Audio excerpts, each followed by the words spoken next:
If you can't even keep this place clean, maybe you shouldn't even bother having the baby. My hands froze in mid-wipe on the kitchen counter. I turned to face Ed, my heart racing. How could you even say that? That's cruel and unforgivable. Ed shrugged, not even looking at me as he continued scrolling through his phone. I'm just stating the facts, Natalie. Look around. This place is a mess. I stood there, stunned, my eyes filling with tears. I've been sick. The doctor said it could be stress-related. He finally looked up, raising an eyebrow. Stress? From what? You work part-time and still can't manage a clean house. Swallowing the lump in my throat, I put the cleaning rag down. I teach full-time, Ed, and it's not just the house, it's everything. Everything like what? His tone was dismissive as he put his phone away and walked toward the living room. Everything like you constantly undermining me, I whispered, more to myself than to him. But he heard. Don't start with that psycho babble again. He plopped down on the couch. You always make mountains out of molehills. I drew a shaky breath, feeling the familiar tightness in my chest. This isn't a molehill, Ed. My health is getting worse, and it's like you don't even care. He laughed, a harsh, unkind sound. Then go see a doctor. But don't expect me to handle everything around here. That's your job. Anger flared, momentarily overpowering the fatigue that had settled deep in my bones. My job? We're supposed to be partners, Ed. And now I find out there's a baby on the way, and all you can do is criticize me? He shot up from the couch, his face flushed. Don't lay this on me. You wanted a baby. You got your wish. I watched him storm out, the front door slamming behind him. The echo reverberated through the house, leaving me in a deafening silence. I sank into a chair, tears spilling onto my cheeks. The love I once felt was slowly turning into something dark and unrecognizable. But maybe it had always been this way, and I was just starting to see it clearly. Images of happier times flashed through my mind. Our wedding day, the first night in our new home, the joyful laughter we shared. Had it all been a facade, a pristine cover over a slowly decaying foundation? I wiped my tears and stood up, my resolve hardening. If Ed wanted to see me as weak, he was in for a surprise. I picked up the phone and dialed the clinic, setting an appointment for the next day. The night was long and restless. Every creak of the house made me jump, fearing Ed's return would bring another round of accusations. But he didn't come back. As the first light of dawn filtered through the curtains, I found a moment's peace. I brushed my hair and prepared for school, determined to maintain some semblance of normalcy. In class, I moved through the lesson plans with a robotic precision, my mind shadowed by the morning's argument. My students sensed my distraction, but they didn't pry. At least here, I knew where I stood. Returning home that evening, I found Ed sitting at the kitchen table, a glass of whiskey in hand, eyes glazed over. He didn't say a word as I walked in. The silence between us thickened, growing almost tangible. I'm going to the doctor tomorrow, I said quietly, mostly for my own affirmation. He grunted in response, not looking up. I sighed, the weight of our fractured relationship pressing down on me. For now, I had to focus on getting better, for myself and the baby. So I climbed the stairs to our bedroom, feeling a mixture of dread and determination. Tomorrow would bring more answers, and I hoped a path forward.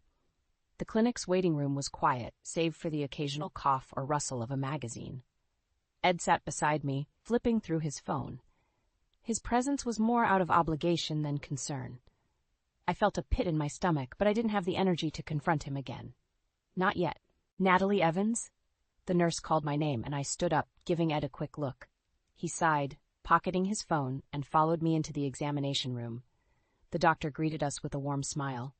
Good to see you, Natalie. I understand you've been feeling unwell? I nodded, grateful for her kindness. Yes, it's been rough, and I found out I'm pregnant. The doctor raised an eyebrow and began examining me, asking questions about my symptoms. Ed sat in the corner, his arms crossed, looking disinterested. It made my skin crawl.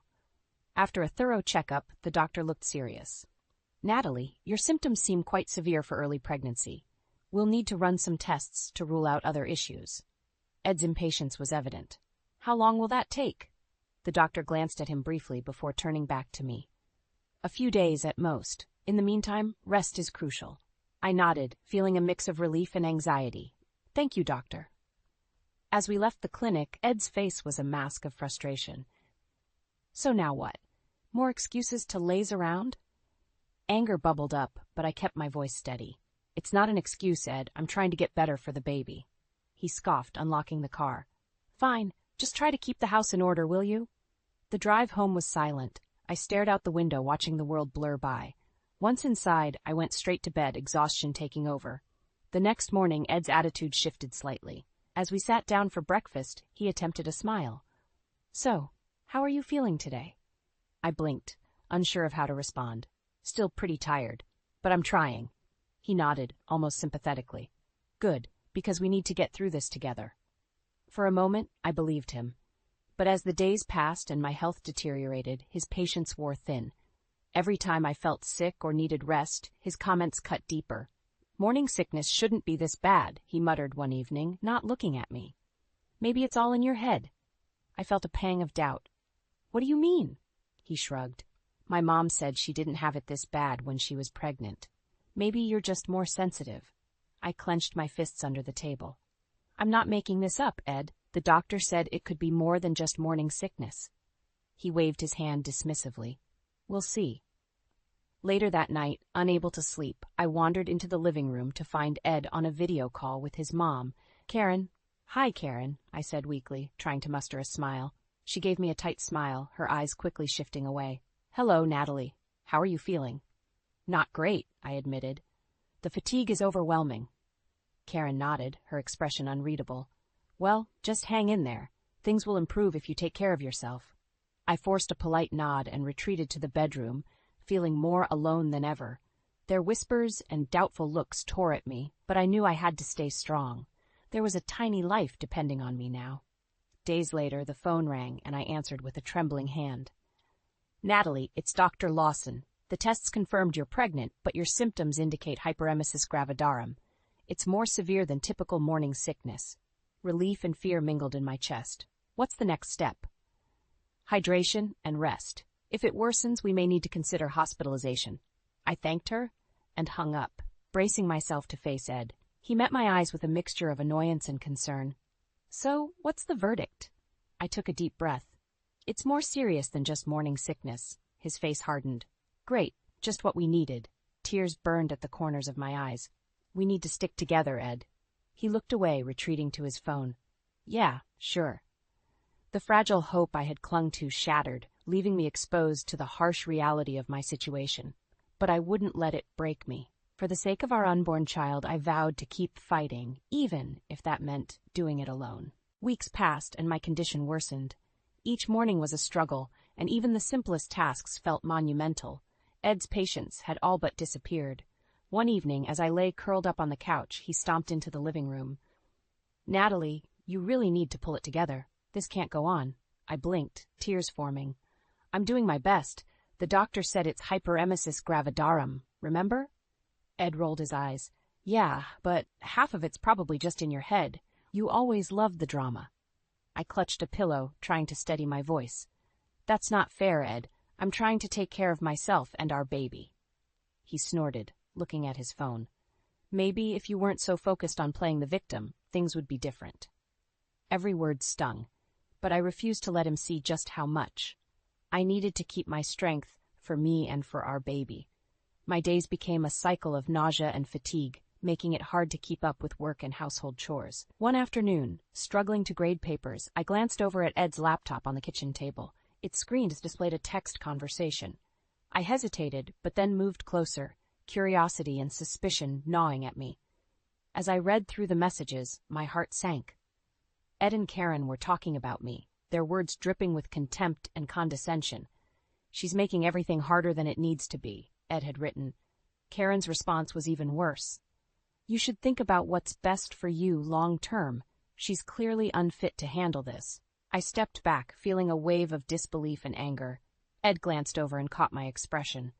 What are you looking at? I shook my head, too upset to respond. Nothing. Just trying to understand why you both think so little of me. He stood up, his face a mask of irritation. Don't twist this, Natalie. We're just worried about you. A bitter laugh escaped me. Worried? It sounds more like you're setting me up to fail. Ed threw his hands up in frustration. Why would I do that?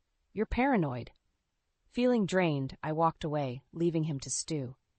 As I lay in bed that night, I replayed their messages over and over in my mind. I knew I had to be cautious. The next day, struggling yet determined, I dragged myself to work. As I tried to focus on my students, my phone buzzed. It was a message from Ed, but I hesitated before opening it. With a heavy heart, I finally read it. Meeting Karen and Tessa later, don't wait up. My blood ran cold. Tessa? The name was vaguely familiar, and the fact that he was meeting her with his mother made it worse. My suspicions grew darker. When I got home later that evening, Ed was already back, comfortably ensconced in front of the TV. I approached him, gripping my phone tightly. "Who's Tessa, Ed?" He looked up, casually. "Oh, just a friend my mom introduced me to. She's harmless." A knot tightened in my stomach. "And you thought it was fine to meet her without telling me?" He shrugged. "Didn't think you'd care. You're always so wrapped up in your own issues."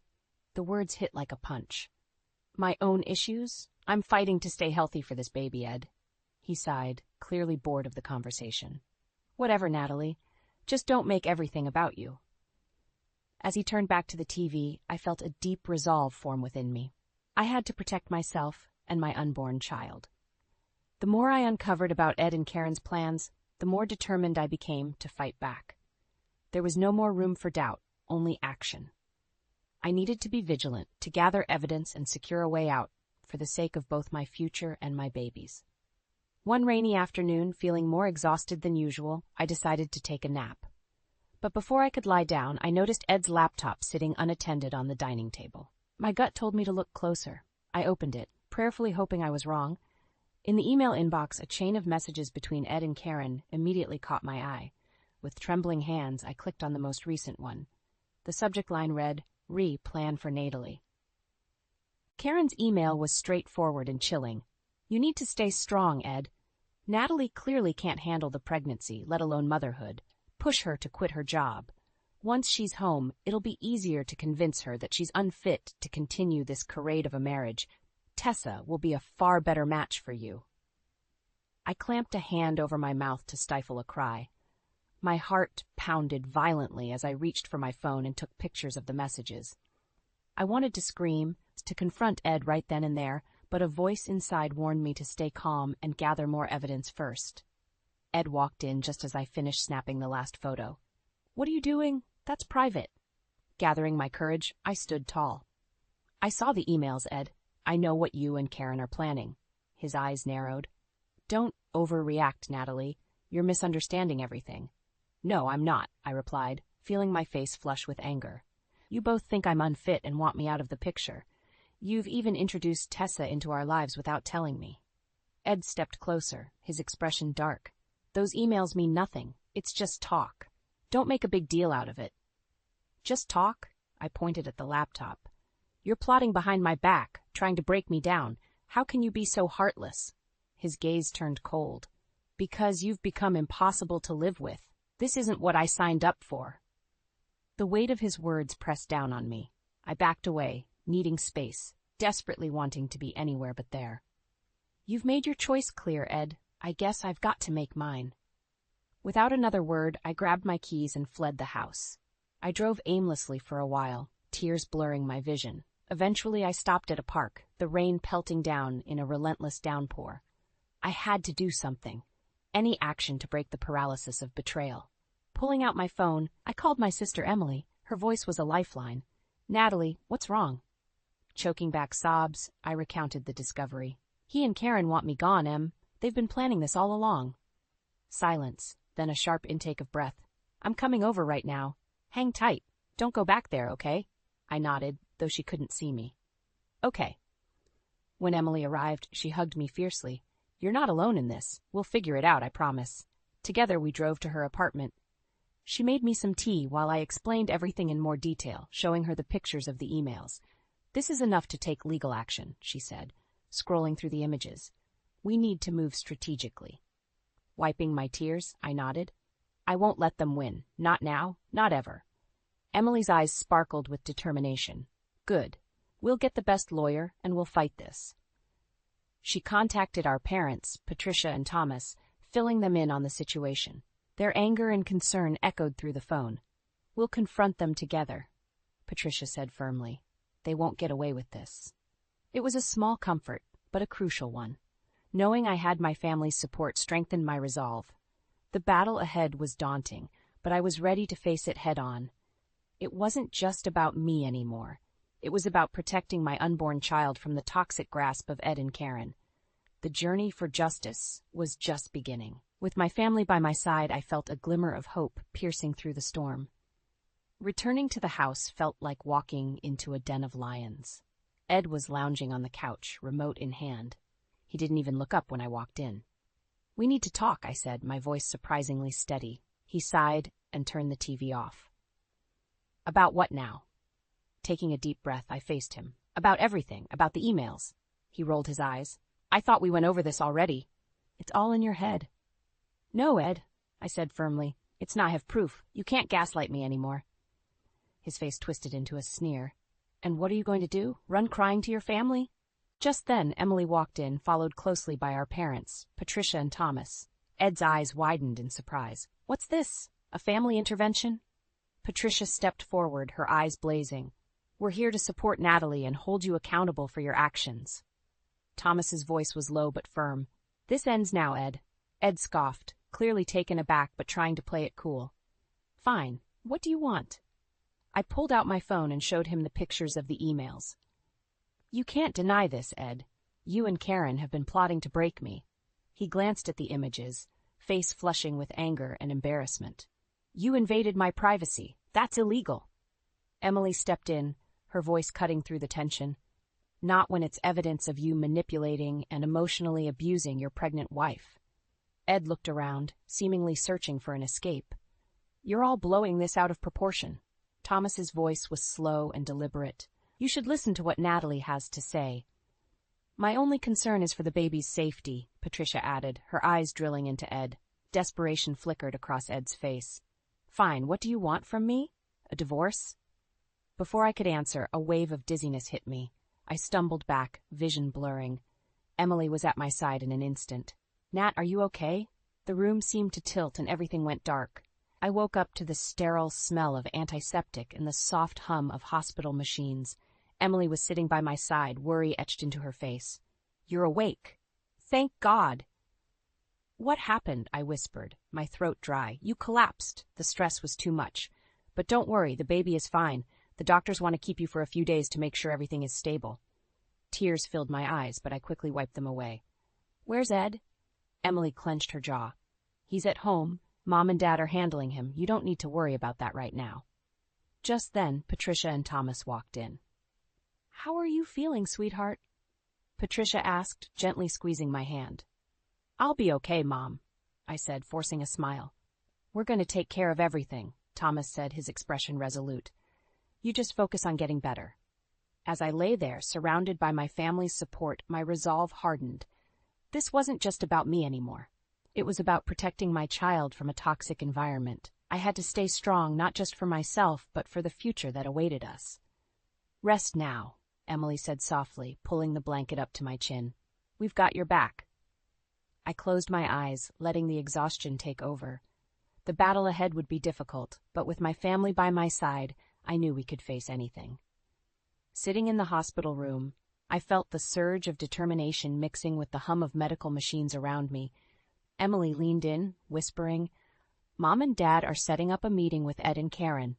They'll present the evidence." I caught her worried eyes. "What about me?" "You stay here and get better. We'll handle it."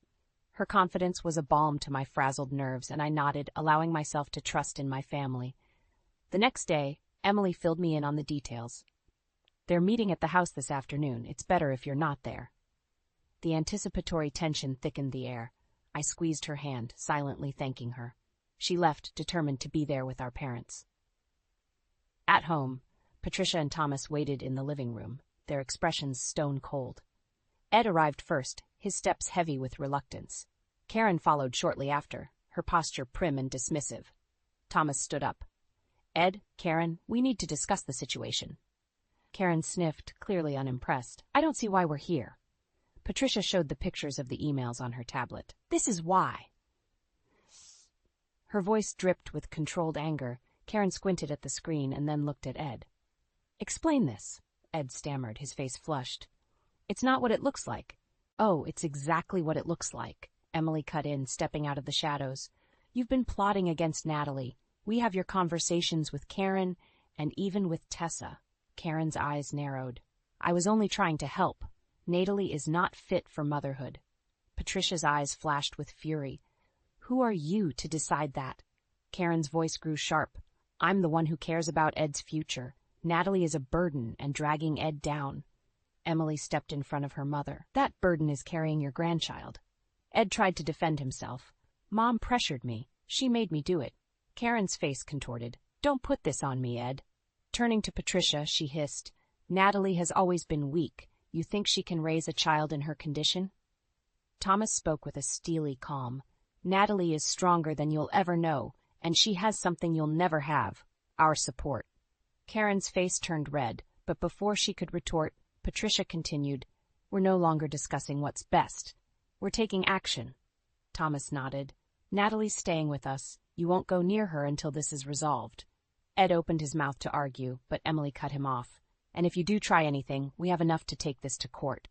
Karen glared at Ed. You've failed. You couldn't handle a simple plan. The room fell silent, the reality sinking in. Ed, looking defeated, realized he was trapped. Patricia stood, leading the charge. We're not here for threats. We're here to ensure Natalie's safety. Thomas added, voice stern, You will face the legal consequences of your actions. Ed finally sat down, looking more like a child caught misbehaving than an adult in a serious plot. Karen's confidence wavered, cracks forming in her controlled persona. Patricia's voice softened with a resolve of finality. This meeting is over. The walkout felt like victory's first taste. They returned to the hospital, where I waited anxiously. How did it go? I asked, as they entered my room. Patricia smiled sadly but with pride. We handled them. You and the baby are safe. Tears welled up as I whispered, Thank you. Thomas placed a protective hand on my shoulder. We'll get through this, Natalie, together. With each step of our plan solidifying, I felt stronger. Surrounded by my unwavering family, I was ready for whatever came next. This battle was just beginning, but I was armed with determination and love. Days after the confrontation, I returned to Emily's apartment, my sanctuary. Emily had been gathering more evidence. She was relentless, diving into Ed's professional misdeeds. Look at this, she said one evening, pointing to her laptop. Emails and messages about workplace harassment. Ed's been abusing his position at work, too. My eyes widened. This could ruin him. Emily nodded, determination in her eyes. Exactly. We'll give this to his company and make sure they know who he really is. I called Patricia to update her on our findings. We have more evidence, Mom. This time about his work. Good, she replied. Let's make sure he pays for everything. The next morning, Patricia and I walked into Ed's office building, armed with printed emails and records. We were directed to the HR department, where a stern-looking woman named Janet greeted us. How can I help you today? She asked, her tone professional. I took a deep breath. We have evidence of serious misconduct by Edward Evans. She raised an eyebrow. Go on. As we presented the evidence, Janet's expression shifted from skepticism to concern. This is serious. We'll need to conduct a thorough investigation. Patricia added, We expect immediate action. This isn't just about the workplace. It's about his actions affecting our family. Janet nodded, her face grim. We'll start immediately. Thank you for bringing this to our attention. As we left, Patricia squeezed my hand. We just took a major step, Natalie. They won't let him get away with this. Returning to Emily's apartment, I felt a mix of anxiety and relief. Waiting was the hardest part, but having my family by my side made all the difference. A few days later, I received a call from Janet. Natalie, we've concluded our investigation.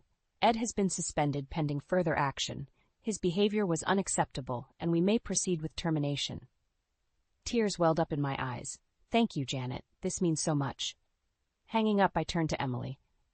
He's been suspended. They're considering terminating him. Emily's face lit up. That's great news. The victory felt surreal, but I couldn't celebrate yet. There was still the divorce and custody battle to face. Our parents had already secured a top-notch attorney. We sat in his office, going over the details. You have a strong case, Natalie, he said, especially with the evidence of abuse and the professional misconduct. We'll push for full custody. Relief washed over me. Thank you, Mr. Anderson. He smiled reassuringly. We'll fight this together. The following weeks were a blur of legal proceedings. Ed tried to defend himself, but his arguments were weak. The evidence was damning. One afternoon, as we exited the courthouse, Ed approached me. His eyes were desperate. Natalie, can't we work this out? I stood tall, my voice firm. You never cared about working it out. You only cared about controlling me. His face twisted with anger. You'll regret this. I met his glare, unflinching. No, Ed, you're the one who'll regret it. I'm done with your games. Emily stepped in, her protective presence a comfort. Get lost, Ed. Natalie deserves better. As Ed walked away, a weight lifted off my shoulders. The battle was arduous, but my resolve had never been stronger. With each passing day, the divorce and custody proceedings moved closer to resolution. Ed's termination from his job sealed his fate. He was left with nothing but the consequences of his actions. I focused on my health and the health of my unborn child, surrounded by my family's unwavering support. The future was uncertain, but I was ready to face it. Finally, the court ruled in my favor. Full custody and the divorce were granted. As I signed the final papers, a sense of liberation filled me. Returning home to my family, I smiled for the first time in what felt like forever. Patricia hugged me tightly. You did it, Natalie. You fought for yourself and your child. Tears of joy streamed down my face. We did it, Mom, together. Emily chimed in, beaming. Here's to new beginnings. As I looked around at my family, I knew the worst was behind me. The road ahead was filled with challenges, but with their support I could face anything. Together we had turned the tide, securing a brighter future for me and my child. The months rolled by, and my belly grew with each passing week. Life started to feel normal again, filled with preparations for my baby's arrival. Emily, Patricia, and Thomas were my pillars of strength, never leaving my side. One morning, as I stood in the nursery folding baby clothes, Emily came in with a wide grin. Guess what? I found the perfect crib. I looked up, smiling. Really? Where? At this cute boutique downtown. It's on sale too, so let's go get it. Patricia and Thomas insisted on coming with us. At the store, we found a beautiful white crib adorned with delicate patterns. Thomas inspected it carefully. This one's sturdy. Our little Lily will be safe in it. I placed a hand on my belly, feeling Lily's gentle kicks. Thank you, Dad. It's perfect. We bought the crib and brought it home. As Thomas assembled it, the house echoed with laughter and warmth, something I hadn't felt in a long time. In the following weeks, my days became a blend of doctor's appointments, prenatal classes, and family time. Ed's presence in my life had dwindled to that of legal formalities. There was no more room for his toxicity. One late evening, while sipping tea with Patricia and Emily, my phone buzzed with a message from an unknown number. Opening it cautiously, I realized it was Tessa. I just found out the truth about Ed and Karen. I'm so sorry for everything they put you through. If you need anything, I'm here. I showed the message to Emily. She frowned, then shrugged. At least she knows now. But be careful, she might still be a part of their scheme. Responding with a simple nod, I texted back, Thanks, Tessa. I appreciate it. Days turned into weeks, and before I knew it, the day arrived. I went into labor in the early hours of the morning. Emily drove me to the hospital, while Patricia and Thomas followed closely behind. As the contractions intensified, I could feel the support, the strength of my family propelling me forward. Hours later, little cries filled the room, and Lily was placed in my arms. Her tiny fingers grasped mine, filling me with unmatched joy and relief. Welcome to the world, Lily, I whispered, tears streaming down my face. Patricia and Thomas entered the room, their faces glowing with pride. She's beautiful, Natalie, Patricia said, gently touching Lily's cheek. Thomas grinned. You did great, sweetheart. Emily was next, her eyes misty with happiness. She's perfect, Nat. Just perfect. The next few days at the hospital were a whirlwind of visitors, well wishes, and sleepless nights. But every time I looked at Lily, I felt an overwhelming sense of purpose and dedication. This was my new beginning, a fresh start, free from the shadows of my past. One afternoon, the door creaked open, revealing Tessa. She hesitated before stepping inside. Can I come in? Surprised, I nodded. Sure, Tessa. She approached the bed, looking at Lily with tender eyes. She's beautiful, Natalie. Congratulations. Thank you. Tessa took a deep breath. I wanted to apologize in person. I had no idea what Ed and Karen were planning. If I had known... It's okay, I interrupted softly. It's all in the past now. We're moving forward. Relief washed over her face. Thank you. I hope you find nothing but happiness from now on. With a final glance at Lily, Tessa left. I felt a sense of closure, knowing the bridges from my past were behind me. Back home, our family settled into a new routine. Patricia and Emily helped with late-night feedings, while Thomas took charge of keeping the house in order. There were moments of exhaustion, but they were overshadowed by the love and support surrounding us. As Lily grew, so did my strength. The echoes of Ed and Karen's cruelty faded, replaced by the sound of laughter and Lily's coos. Every day I felt more confident, more determined to give both of us the life we deserved. With my loving family by my side, I embraced motherhood and the myriad challenges it brought. Together, we faced each day with resilience and hope, ready to conquer whatever lay ahead. The storm had passed, and a brighter, gentler future awaited us. The fork slipped from my hand, clattering against the plate. Clarissa's words hung in the air like a bad smell. I've decided to sell my house and move in with you all. It will be such a blessing to have the family under one roof again. My mother-in-law smiled, that sickly sweet smile she always used when getting her way. Beckett sat frozen beside me, his brow furrowed. Finn stared down at his half-eaten meatloaf, mercifully oblivious to the bombshell Clarissa had just dropped. That's quite a decision, Mother, Beckett finally managed. Don't you think you should have discussed it with us first? Clarissa waved a ringed hand. Oh, I didn't want to burden you both with it until I'd made up my mind. This way it's settled. No need for any fusses. My heart pounded as her real message sank in. She would be immovable on this, as she always was. Steam rolling her way into our lives, consequences be damned. I appreciate your, consideration, I said carefully. But Beckett and I will need to discuss what that would look like for our family. There are a lot of factors to work through. Clarissa fixed me with a pointed look. Like what, dear? I'll have my own space, so no inconvenience on your end.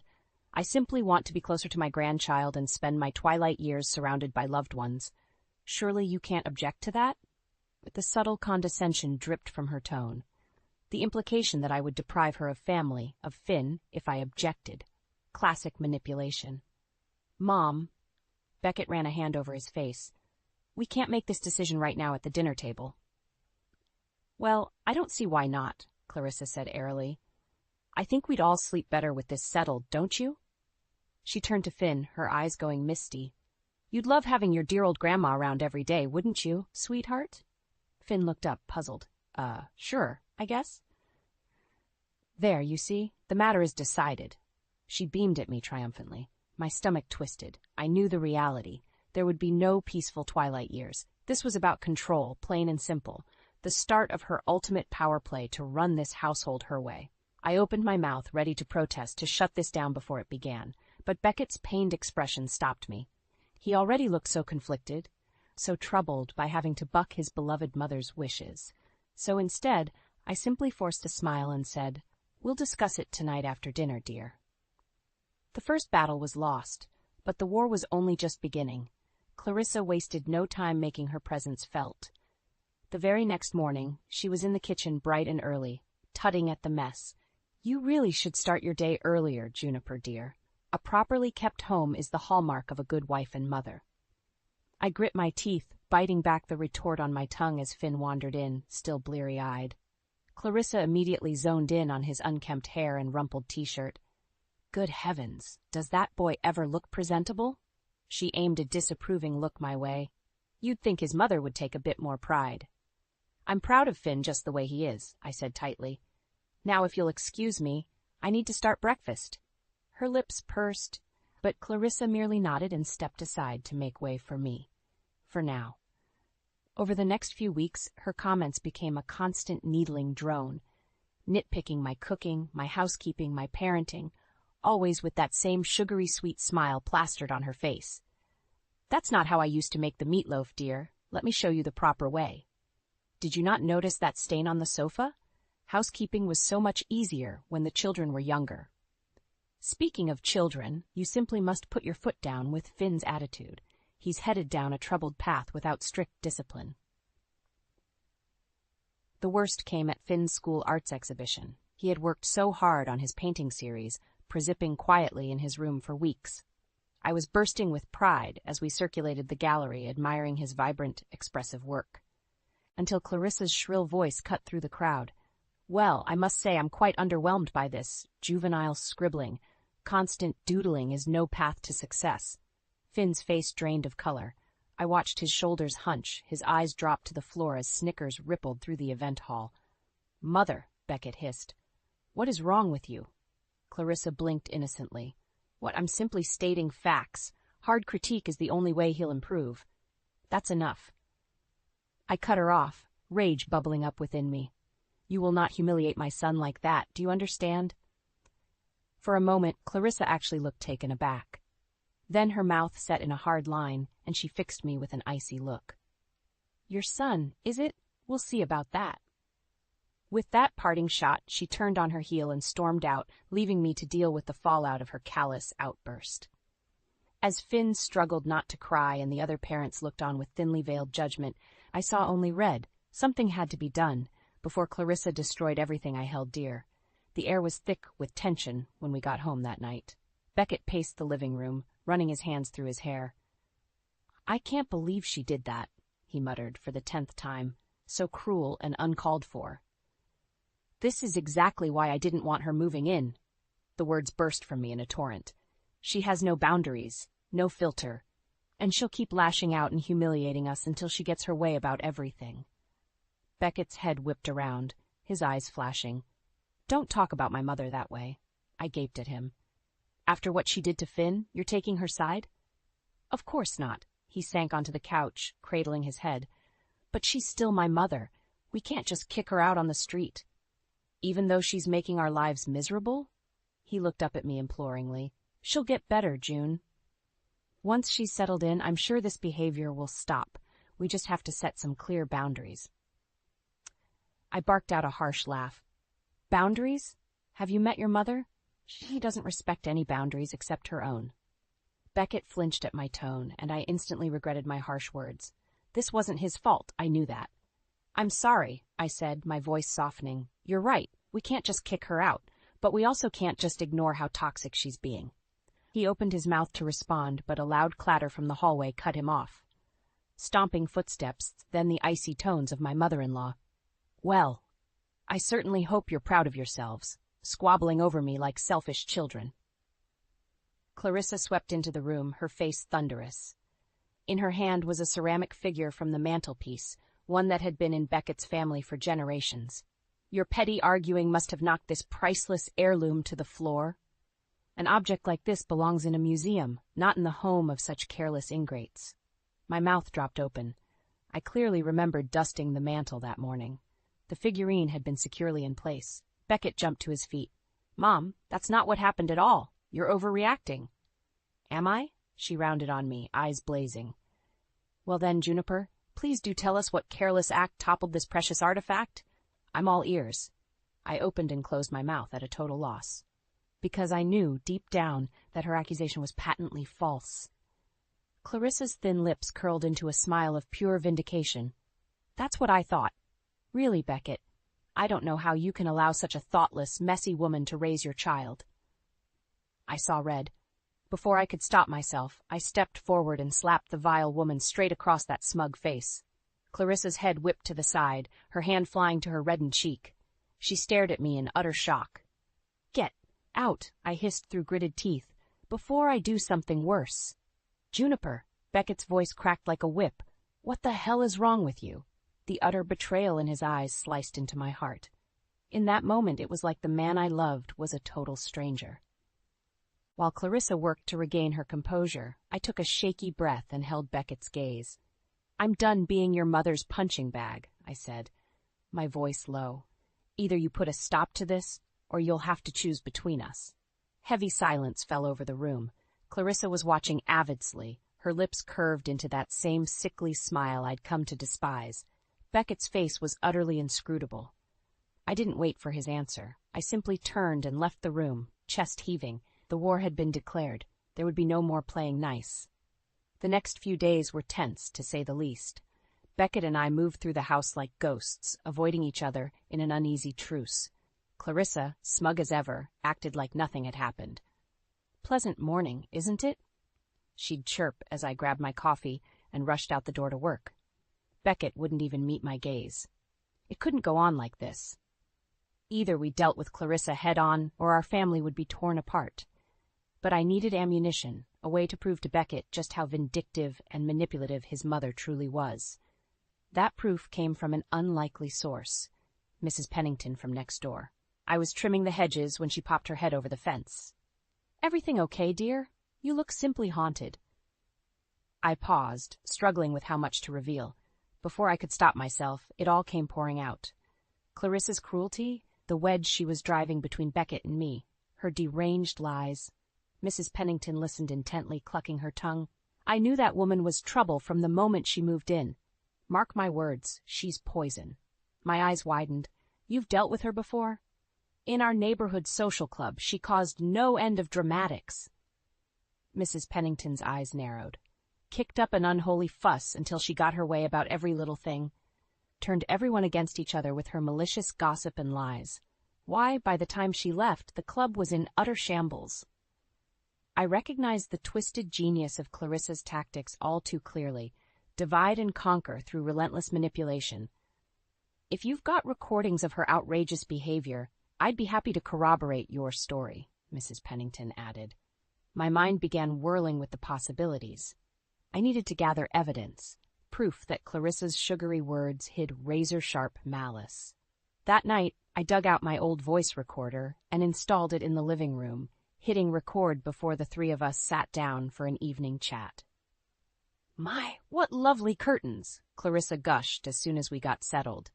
Though I do think the salmon shades would be more complimentary in this space. I tensed, ready for her to let the insults fly about my decorating skills, but she simply smiled placidly and took a long sip of tea.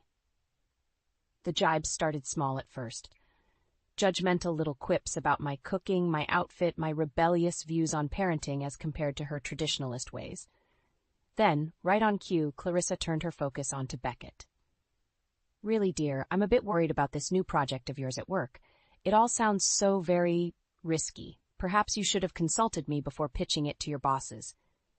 "Thanks for the concern, Mom," Beckett replied through gritted teeth, "but I've got it handled," Clarissa tutted softly. "Yes, well, we'll see, won't we? I simply worry you've bitten off more than you can chew. Juniper's influence doesn't exactly inspire confidence, if you know what I mean." You could have heard a pin drop. I glanced sidelong at Beckett, whose face was mottled red with barely contained rage. "That's enough, Mother," he warned in a low growl. But Clarissa merely shrugged, a sly smile playing about her lips. "I'm only speaking the truth, dear." Hours of recordings like these followed over the next few weeks, each one making my heart pound harder, my anger towards this vile woman growing. By the time I gathered the evidence and Mrs. Pennington's testimony, I was ready to unleash the full force of Clarissa's own depraved behavior right back at her. No more playing games. This ended now. I waited until Beckett was out running errands with Finn before calling Clarissa into the living room. She glided in, taking a seat with her usual breezy arrogance. "What can I do for you, dear?" Finally ready to accept my advice on redecorating this drab space? I took a deep breath to steady my nerves. "Cut the act, Clarissa. I'm done playing games." Her eyes narrowed, but the smirk didn't leave her lips. "Whatever do you mean?" Instead of answering, I simply pressed play on the voice recorder. Her own shrill tones filled the room, spitting vicious remarks about Beckett's incompetence, insults about my failings as a wife and mother, nasty gossip designed to turn us against each other. Clarissa's face remained impassive as the recordings played, but I could see the muscle twitching in her jaw. When the litany of cruelty finally ended, she gave a simpering shrug. "So I've made a few offhanded comments here and there. I was only trying to help guide you, make suggestions for your family's well-being." "Don't insult my intelligence," I snapped. "These were calculated attacks, meant to undermine me and drive a wedge between Beckett and me. Your little dominance games." Those beady eyes glinted with something like respect. "Very perceptive of you, Juniper, though I'd have thought my motivations would be obvious from the start." I surged to my feet, fists clenched at my sides. Why, Clarissa? Why are you so hell-bent on destroying my family? She rose as well, lips curling into an oily smile. Because this was never about your family, you silly girl. It's about power, ensuring I have final say over everything in my twilight years. And you were the only one standing in my way. A chill ran down my spine, but I held her gaze steadily. Well, your little gambit stops right now. I'm done letting you manipulate and debase us. Oh? One sculpted eyebrow arched delicately. And just what are your terms for that, pray tell? I took a step closer, my voice low and menacing. You're going to leave. Get out of our lives and never contact us again. In return, I'll give you enough money to pay off your little debt problem, shall we say? Clarissa's mask slipped for just an instant, shock flitting across her features before the stony disdain returned. I allowed myself a grim smile. It seemed my snooping had paid off. Well, you've certainly been a busy little thing, haven't you? Her lip curled. Though I have to wonder what my darling son will think about your strong-arming tactics. He'll think whatever he wants, I said coolly. But he'll have proof of exactly the kind of manipulative snake you are first. Our eyes bored into each other, a silent battle of wills stretching between us. Finally, Clarissa gave a stiff nod. Very well, you've made your point. I accept your generous offer, but be warned, the day will come when you regret pushing me away for good. The threat could have chilled my blood, but all I felt in that moment was an immense sense of relief. At long last, this nightmare would be over. My hands were shaking as I laid out the place settings for our monthly family dinner. Clarissa sat primly on the couch, shooting me disdainful looks every few minutes. She hadn't taken my ultimatum well, that was for sure. The doorbell rang, announcing Beckett and Finn's arrival. Showtime. Hello, my dears. Clarissa was all sugary sweetness as they walked in, air kissing their cheeks. I'm simply famished, aren't you? Beckett eyed her warily but said nothing as we all took our seats around the dining table. An uneasy silence fell, only the clinking of utensils on china plates to fill it. Finn squirmed in his seat, looking from me to his grandmother with narrowed eyes. Finally, he couldn't take it anymore. Okay, what's the deal? He blurted out. You two have been acting super weird for weeks. I took a deep, steadying breath as all eyes swung towards me. Here went nothing. You're right, Finn, and it's time the truth finally came out. Clarissa snorted delicately. I beg your pardon? What bizarre melodrama is this now?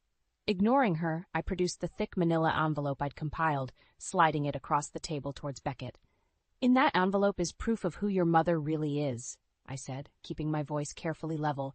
The manipulation, the cruelty, the pathological need to destroy us from the inside.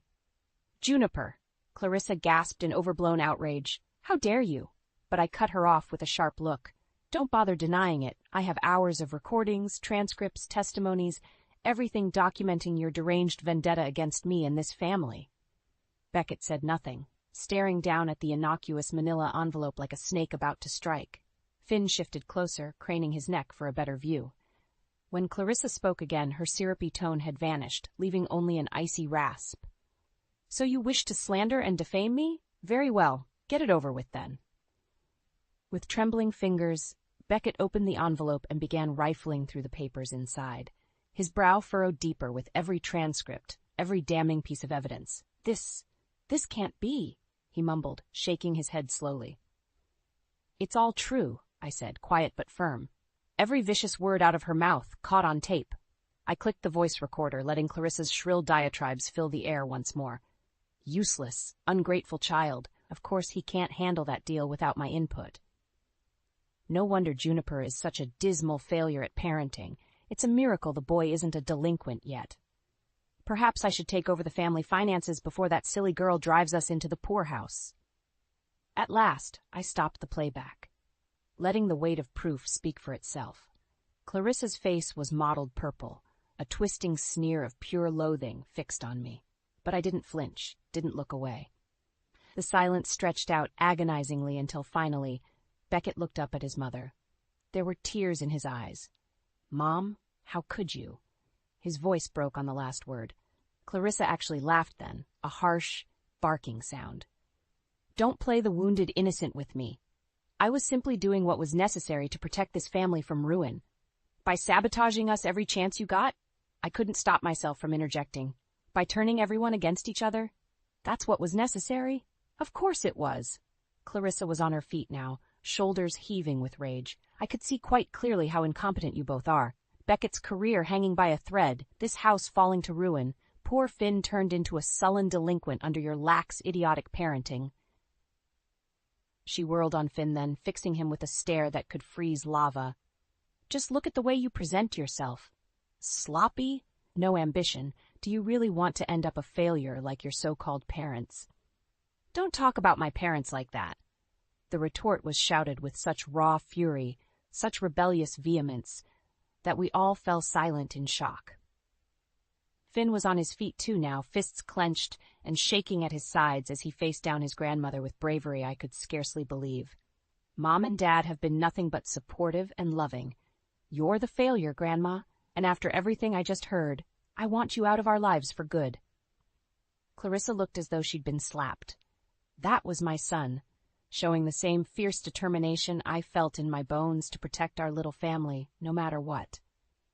With a cry of pure outrage, Clarissa swept from the room, nearly taking the front door off its hinges as she left. For a long moment, the three of us simply stared at each other in stunned silence. Then Beckett crossed the room in 2 long strides and crushed me in a desperate embrace. "I'm so sorry," he rasped against my neck. "I'm so sorry." We held each other for a long time after that, our family battered and bruised but still standing strong against anything the cruel world could throw at us. And for the first time in years I could breathe freely once more. The silence that followed Clarissa's dramatic exit was deafening.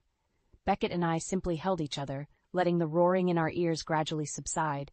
Finn hovered nearby, looking shaken.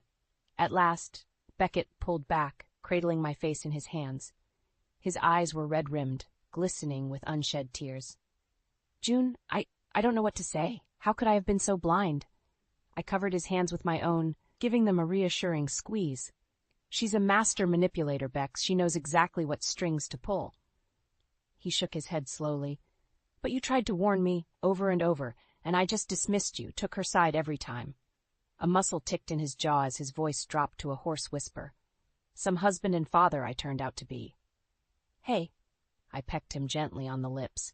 "We can't change the past, but we did what was needed to protect our family. That's what matters." "She's right, Dad."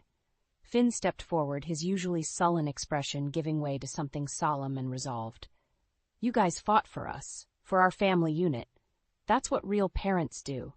They put their kids first, no matter what sick crap gets thrown at them." He looked down, scuffing at the hardwood with his sneaker toe. I'm sorry, I haven't really appreciated that, or noticed how much you've both sacrificed while that evil witch was making all your lives hell." Beckett pulled Finn into a fierce hug, holding him tightly. I felt the moisture prick at my own eyes watching them, my 2 favorite people, survivors of the worst betrayal. "No more apologies," Beckett said gruffly. "We're a team again now, the 3 of us. Anything else, we handle it together. United front." Finn nodded wordlessly against his father's shoulder. When they finally separated, all traces of the moody teenager had left his face. He looked solemnly determined. "So, what's the plan? Do we go to the cops, file a report about her?" I shook my head. As satisfying as that sounds, it's not worth dragging this ugliness out any further. She's gone from our lives now. Best to let her disappear for good. Beckett nodded in agreement. "There is one last loose end to tie up, though." He withdrew a check from his shirt pocket, holding it out to me with a rueful smile. "Your settlement fee for getting rid of dear old Mom. Seems like you've got a real head for this revenge scheme stuff." I rolled my eyes, but couldn't stop the grin from spreading across my face as I took the check. "Please, it was a piece of cake compared to the drama of getting you 2 geniuses to do your homework every night." Finn snorted, some of his old teenage snark returning. I relished the sound, so familiar and comforting after the nightmare we'd endured. Later that evening, I made the inevitable call to Clarissa. She answered on the 3rd ring, her tone as cutting as I expected. "Well, you've had your fun, exposed me as a villain for the storybooks. Are you quite satisfied?" I nearly bit my tongue, forcibly restraining the caustic retort. No more vicious back and forths. It was time to break this cycle forever. I'm wiring you the money to cover your debts and get back on your feet, Clarissa. Use it well, live your life however you want from now on. I paused, taking a deep breath. Just never contact us again, or there will be consequences. For a moment I thought she might try to argue, to manipulate her way back into our lives as she'd always done. But finally, she gave a stiff nod. Very well. This chapter of our lives is over, it seems. Though I shudder to think of the dysfunction you'll raise my great-grandchildren in. The barb hit its mark, as did her parting laughter at my stunned silence. But instead of anger, I felt only pity for the miserable, petty woman. As I hung up the phone, I knew our family was truly free of her twisted games forever. Over the next few weeks and months, Beckett, Finn, and I went to therapy, both together and individually. We processed the emotional wounds Clarissa had inflicted, made a plan to rebuild our bonds of trust and open communication. It wasn't easy, not by any stretch. There were setbacks, conflicts that reopened old scars, but we persevered, drawing strength from each other. Slowly, steadily, the darkness lifted.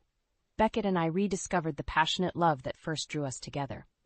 Finn's perpetual sulk faded as he opened up about his hurt and insecurities. We became an invincible unit once more. And as for me, I felt a profound sense of catharsis and triumph. I had been forced to fight for my family's very existence, and I'd won. No, we'd won.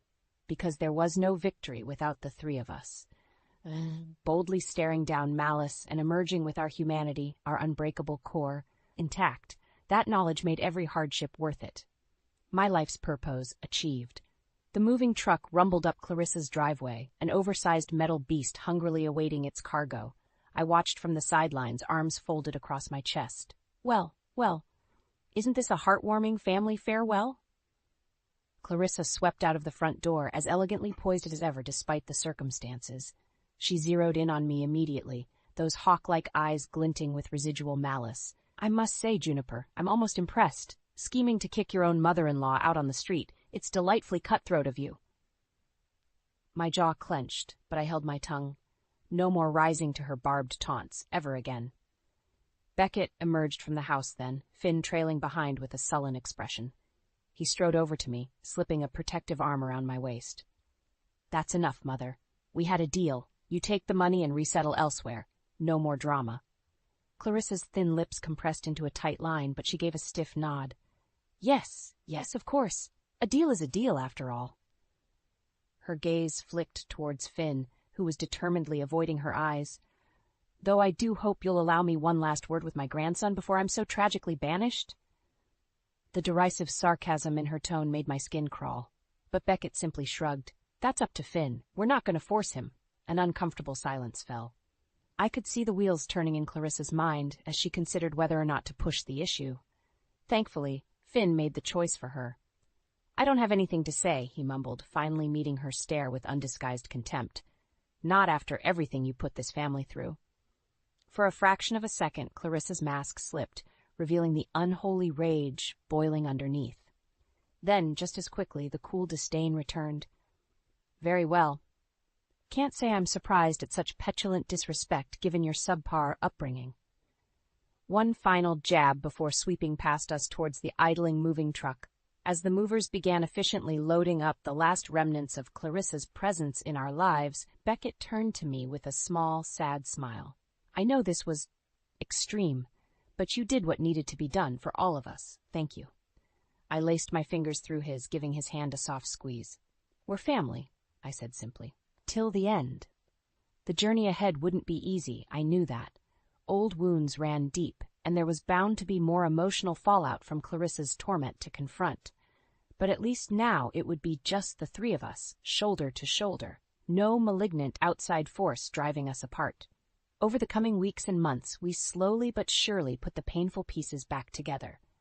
Beckett and I attended joint counseling, relearning to openly communicate without fear of undermining from Clarissa.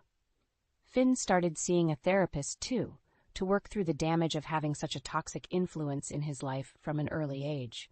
There were setbacks, absolutely. Clarissa's cruel words would slither unbidden into my mind at random moments, filling me with impotent anger and hurt. Beckett admitted to still struggling with guilt over being so blind to her true nature for so long. And Finn? Well, he was a typical teenager, after all. His old sullen habits would creep back in without warning. But we took each challenge as it came, as a team. With Clarissa finally out of our lives for good, we were free to heal and reconnect on our own terms. The day I knew we'd truly put the past behind us came unexpectedly. One crisp autumn evening at the dinner table. There was no special occasion, nothing to mark the moment as significant. Beckett and I chatted about mundane things, work, errands, the new movie we wanted to see over the weekend. Finn sat across from us, chewing thoughtfully as he listened. Then, out of nowhere, he set down his fork and looked up at me with those same serious eyes that had first showed his backbone against Clarissa's manipulation. You know, I get it now. Why you fought so hard to get rid of Grandma. I paused, startled, sharing a glance with Beckett. We'd thought that painful chapter of our lives firmly closed. Finn scratched at the back of his neck, suddenly bashful. I mean, I always knew she was bad news in a general way, but seeing how far you went to protect us, risking everything, not just thinking of yourself. He shook his head slowly. That's what real parents do, you know? They'd go through anything for their kids, no matter what. My vision blurred with grateful tears as I reached across the table to grip Finn's hand. You've got that right, kiddo, no matter what. In that moment, I felt something profound shift inside me. The last lingering tendrils of anger and hurt over Clarissa's cruelty simply evaporated. Whatever resentment or bitterness had been weighing me down for so long just dispersed into the ether. As I looked around at my little family, my heart swelled with love. This was everything, the core truth that had kept me fighting through our darkest days. Beckett and Finn were my world, and I would walk through fire 1,000 times to keep them safe and happy. The past was just that, past. We had survived the worst betrayal and come out battered, but bonded and stronger than ever before. A new chapter was unfolding for us, one of healing and rediscovered joy. And this time I thought with a serene smile there would be no outside forces to disrupt our hard-earned peace. Just us, forging our own path forward as a united, radiant family.